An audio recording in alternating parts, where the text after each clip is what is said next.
Good to be together this morning, and we're going to be looking in the book of Colossians, chapter 1 this morning, and kind of follow where Paul is really trying to use the kind of language and description to really exalt Jesus in his appropriate place, that we might truly be grateful and appreciative for all of the things that only Christ can do, but also that we would take full advantage of the strength and the might and the ability that only Christ is able to provide, that we have access to now as Christians.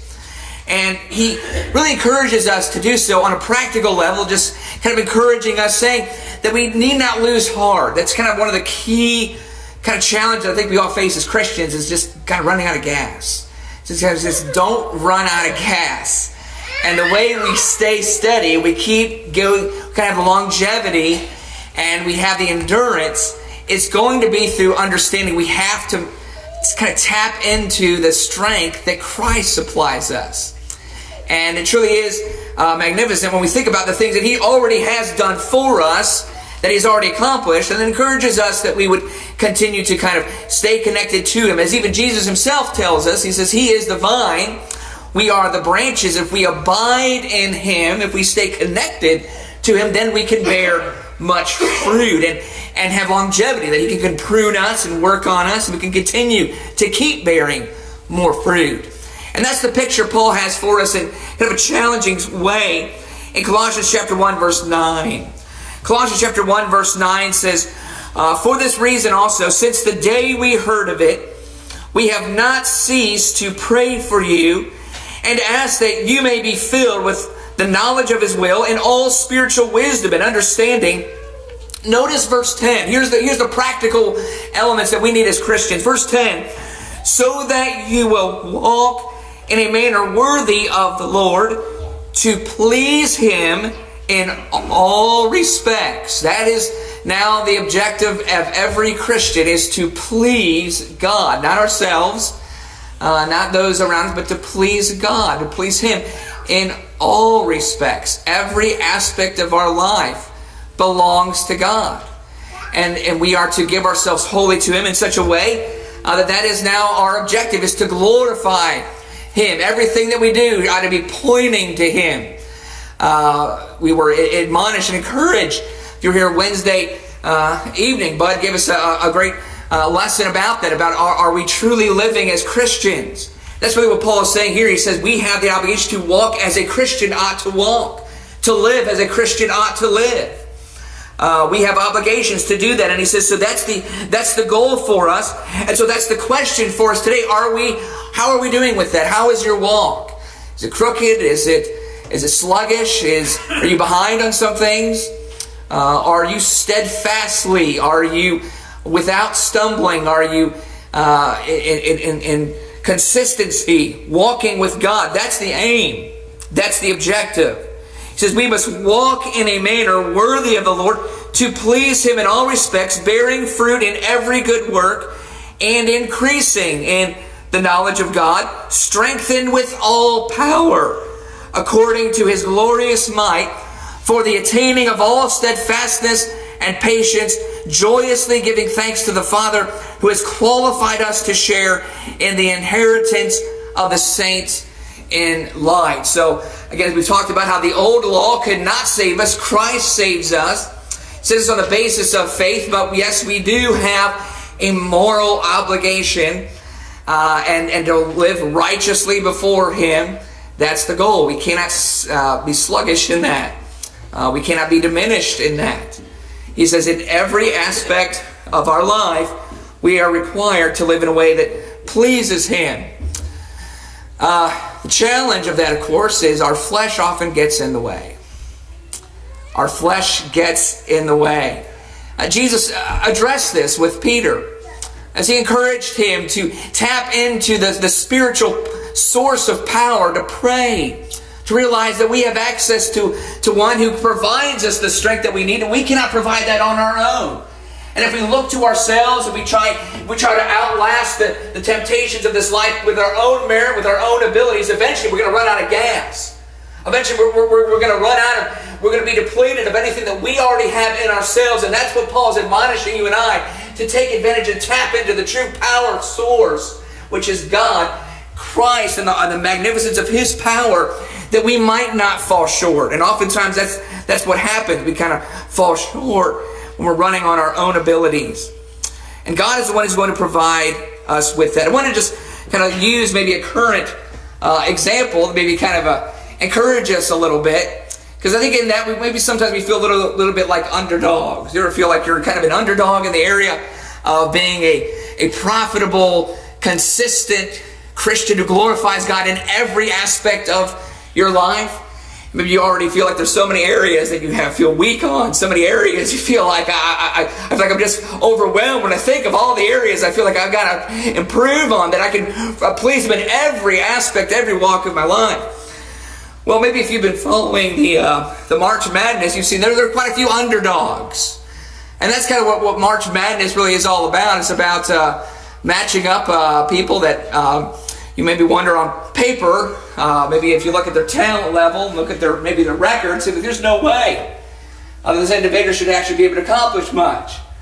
Well, a lot of talk's been made already. There's been a huge upset. This team, UMBC, a lot of people say, who's UMBC? I've never quite heard of them.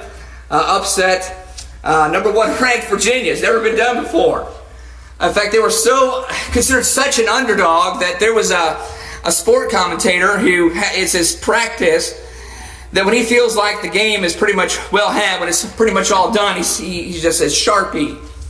Well, they were kind of laughing. They said he posted this 2 minutes after the game had already started. He didn't give this poor team a chance. And meanwhile, they start actually getting some momentum. They actually start putting some scores together, and showed that you really are never really counted out. That just because maybe on paper, when you look at where you're lacking, when you kind of pull together a group effort, it's quite amazing what you can truly accomplish. And that really has been kind of a really kind of feel-good story in this whole series of teams that just seem to not really have what it takes, but then they somehow overcome all the odds. And really the story of Christianity is really the story of being the underdog. The story of our salvation is all about being on paper. There's no way we should even be in the position that we are in. It seems like everything has already been stacked against us the minute we even enter into this world. If you think about it, we're born innocent. We're born in the very image of God. And yet, somehow, the devil is able to snatch every single individual who, when they have the opportunity to make their own choices, to make their own free will, every single one of us loses.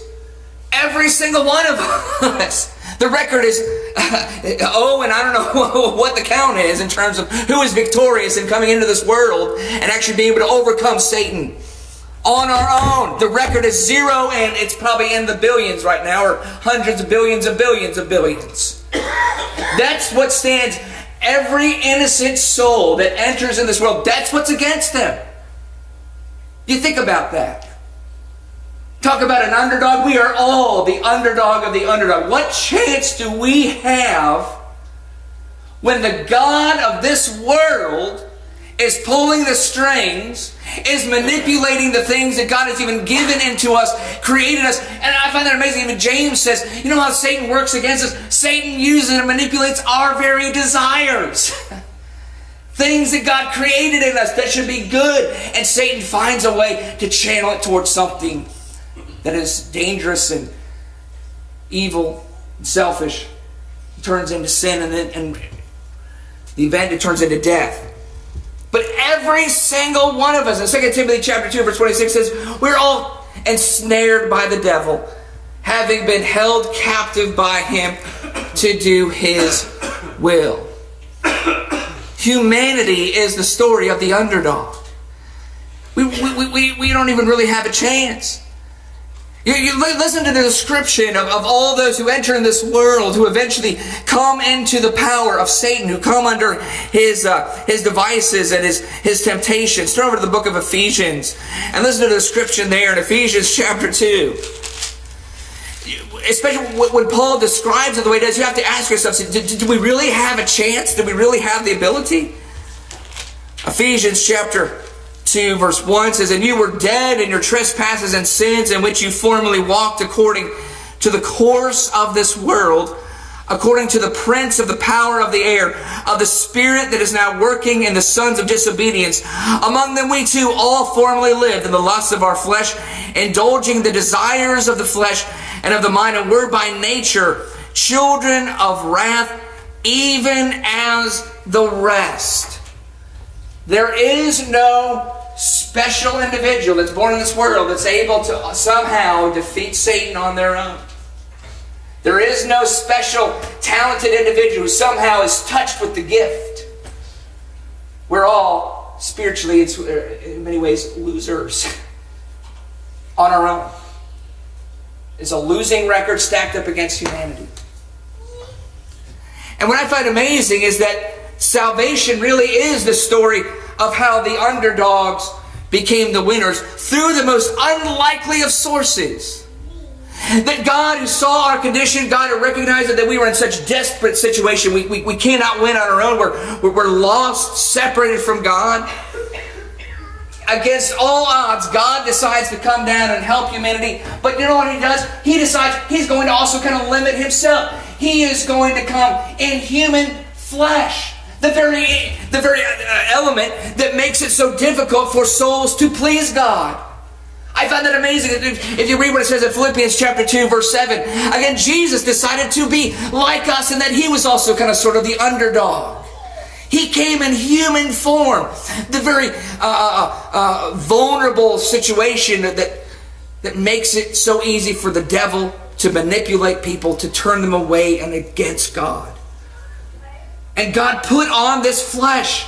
In Philippians 2 verse 7 says, He emptied Himself, taking the form of a bondservant and being made in the likeness of men. And He was tempted by the devil for 40 days.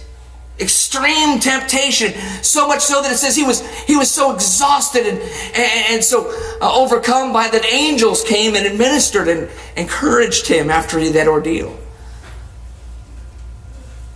What was truly amazing is that Jesus, even in the flesh, He overcame every single temptation. He was tempted as we are, yet without sin.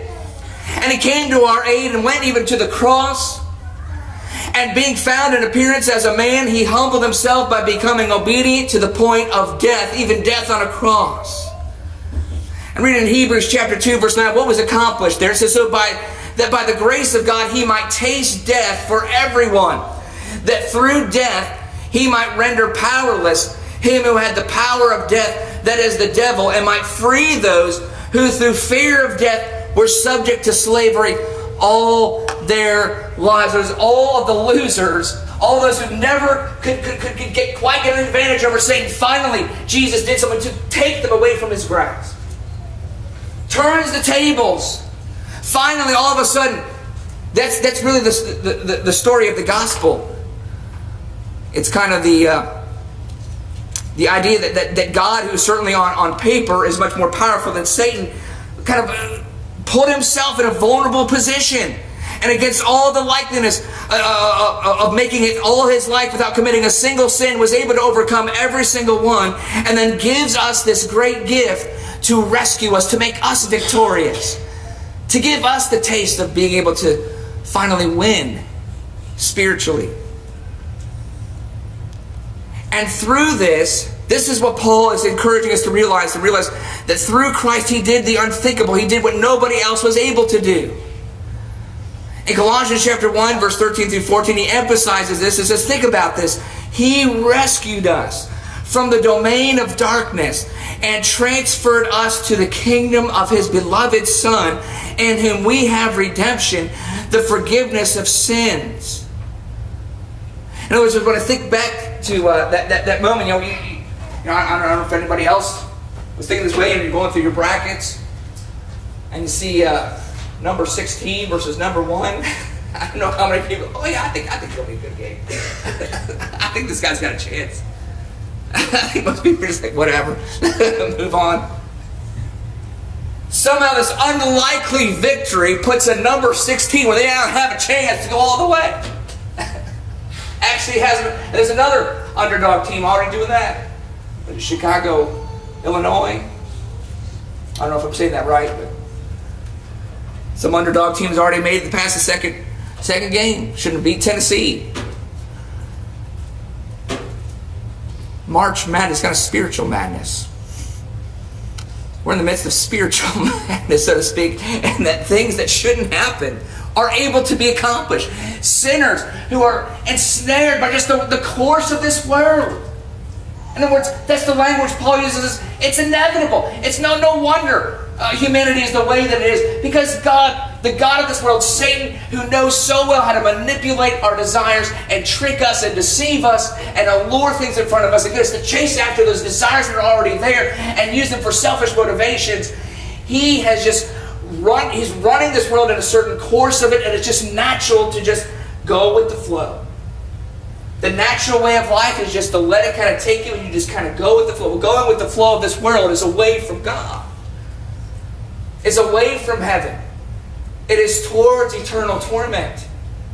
And every single individual who enters this life is in this sea with this incredible current of evil that sweeps us up. So the question is, what hope is there? And that's the point. It's saying the hope is in Christ who did the unthinkable. And He did it in the most unthinkable way. He put on this vulnerable flesh. He put this on. And was able to be victorious in every single way when he certainly shouldn't have. Because He was up against the one who's gotten every single human being to sin except for Him. And so what Paul is trying to get us to wrap our minds around to say, let us take stock and take advantage of this powerful source that has saved us, that has changed us, that has put us in a place of victory. He rescued us from the domain of darkness, transferred us to the kingdom of His beloved Son, in whom we have redemption, the forgiveness of sins. The point that Paul is trying to make to us is this is how we are going to then have longevity. This is how we are going to continue to make it all the way to heaven, is by staying close and staying connected to the one who did the impossible. And taking stock in the amazing strength and ability that He has. If we go back to this seems to be the frame of mind that he's having as he writes this letter and encouraging these Christians. Let's go back to verse 9. Colossians chapter 1, verse 9. It says, "For this reason also, since the day we heard of it, we have not ceased to pray for you and to ask that you may be filled with the knowledge of His will and all spiritual wisdom and understanding, so that you will walk in a manner worthy of the Lord, to please Him in all respects, bearing fruit in every good work and increasing the knowledge of God." And right when we read that, we feel that sense of the underdog, because even as we've been changed, even as we have been forgiven, even as we have been transferred from darkness into the period of light, we still wearing the same flesh, right? It's still there. Baptism did not change that. Baptism did not change, did not lessen for me any sense of temptation. It's all still as fierce and vibrant as it ever was. You and I are tempted on a daily basis to go back and just let the course of this world take us. How do we overcome? How do we have any longevity? How do we stay faithful until death? That's why Paul describes Jesus the way he does here. The one who rescued us from the domain of darkness, verse 13, and transferred us to the kingdom of His beloved Son, in whom we have redemption, the forgiveness of sins. He is the image of the invisible God, the firstborn of all creation, for by Him all things were created, both in heavens and on earth, visible and invisible, whether thrones or dominions or rulers or authorities. All things have been created through Him and for Him. This powerful source that broke the bonds of our captivity, who destroyed Satan, who put him in his place. We have access to Him even now. It's not just what he did for us in the past, but what He's able to do for us now. And listen to how Paul then talks about his relationship to Christ. Listen to it. Listen to what he says. in verse 27, Paul takes full advantage of this victory and this powerful source that Jesus demonstrates in his redemption. But notice verse 27. Colossians 1:27 says, to whom God willed to make known what is the riches of the glory of this mystery among the Gentiles, which is Christ, listen, Christ in you. The one who did all this is in us, is able to provide you and I the strength and the ability to, yes, manage our temptations. To be able to say no when the devil makes it all too alluring to say yes. He is able to be in us, and that strength in us is the hope of our glory. Notice verse 28, we proclaim him, admonishing every man and teaching every man with all wisdom, so that we may present every man complete in Christ. Did you hear that? Every single one of us, every single human being who entered in this world, for whatever, is able to be victorious and stay on top until death. We're able to be complete. This is possible. How? Here, listen, I love what Paul says here. For this purpose also I labor, striving according to what? His power. Notice the next phrase, which mightily works within me. Paul's like, let me be an example for you. When we read about Paul making the choice, do I allow my faith to overcome my flesh's desire to not be whipped? Do I follow the faith of the loyalty to God? Do I follow the temptation that I really, really would not like to be beat up right now? How does he do that? He says, it's not me. He tells Galatians chapter 2 verse 20, it's no longer I who live, it's Christ in him. Christ gives him that ability to make those choices. To make the hard, difficult choices of when the flesh tells us how easy, how vulnerable we feel, how it would just be that we don't even know where the strength could come from to get us to say no. Christ gives us that ability. That is why it is so vitally important that we stay so connected to him in the Word, in prayer, in our studies, in our worship, in our assemblies. It makes no wonder that when we allow any one of those things to get taken away from us, we become weaker. We allow prayer or study or assembling together or worship. We allow anything to get in the way of that. And Satan is trying so hard to get things in the way of those things. Why is he making it so easy for us to pull away? Because that is the nature of this world. But if we have faith, if we have dedication, say, no, there's a powerful source that goes against the grain, that is able to be in me and provide for me the strength I need to overcome this weak flesh. And to be victorious, to be complete in Christ, every single one of us. I love that. In other words, we all have access to the same tools. We all have access to the same source. It's up to us as an individual to have the faith and the confidence and the dedication to stay connected to it. That determines the outcome. It's not about personal ability. It's not, well, some people were just created to be a little bit more faithful than others. No. It's not, well, some people just can say no a little bit easier. No, it's about where your source is. What are you connected to? So we must stay closely connected to that source. And one final passage I want to go to, and we're going to bring this all together, but over to Romans chapter 8, and Paul kind of pulls this together for us. He kind of makes the leap or the connection that he's trying to make there in the book of Colossians.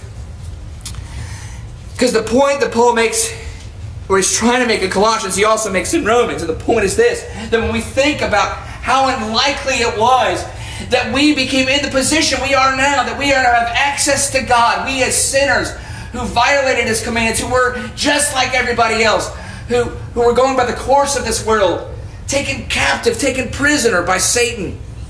We're able to be transferred out of that state, now being forgiven, being cleansed, but just through the same source where that occurred, we are also able to master the temptations affecting us even now through that same powerful source if we let ourselves stay connected to it.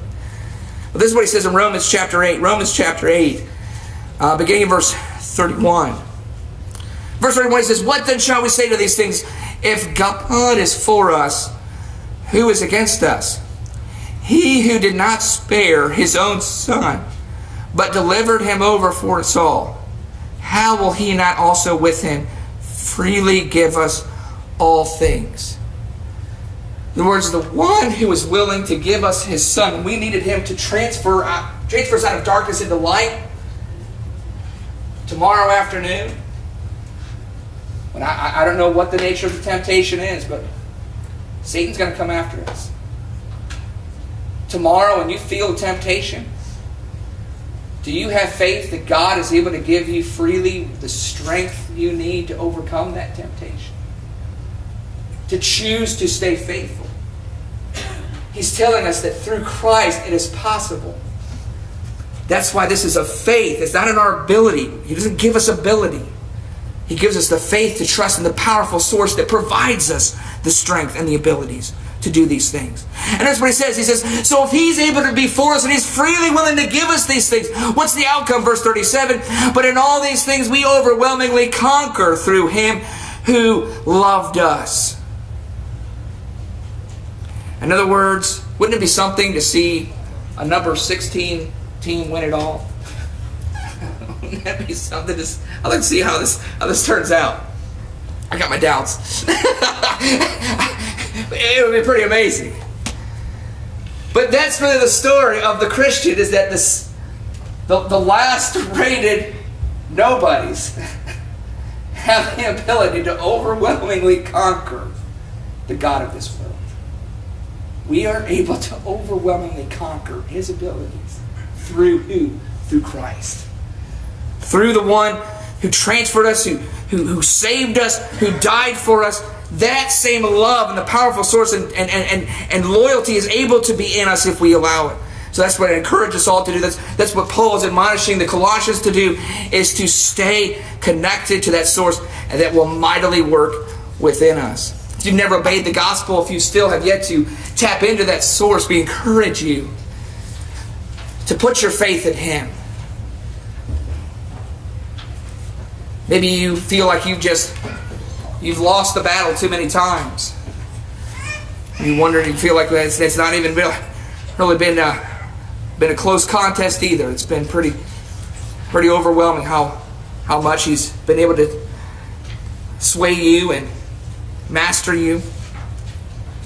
That's the beauty of the love of Christ and the ability that he has. It does not matter how often we've sinned, how bad we think the sin is, or the consequences of it.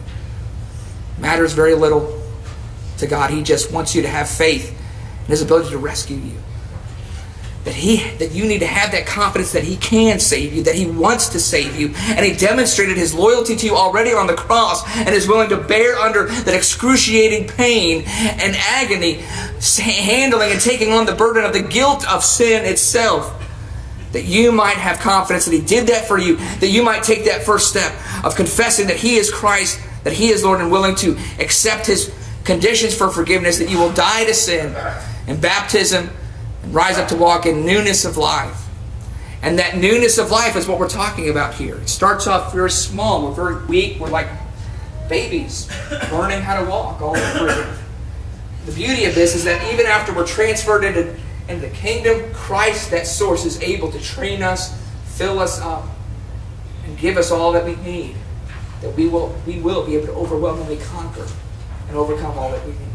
We encourage you, if you've not yet obeyed, once you come, and if you have obeyed, if you've stumbled back into sin, come back to that source of Christ and let us encourage and help you any way that we can. But we're going to stand and sing a song of encouragement. While we stand and sing, we encourage you to come to the front. We will assist and help you.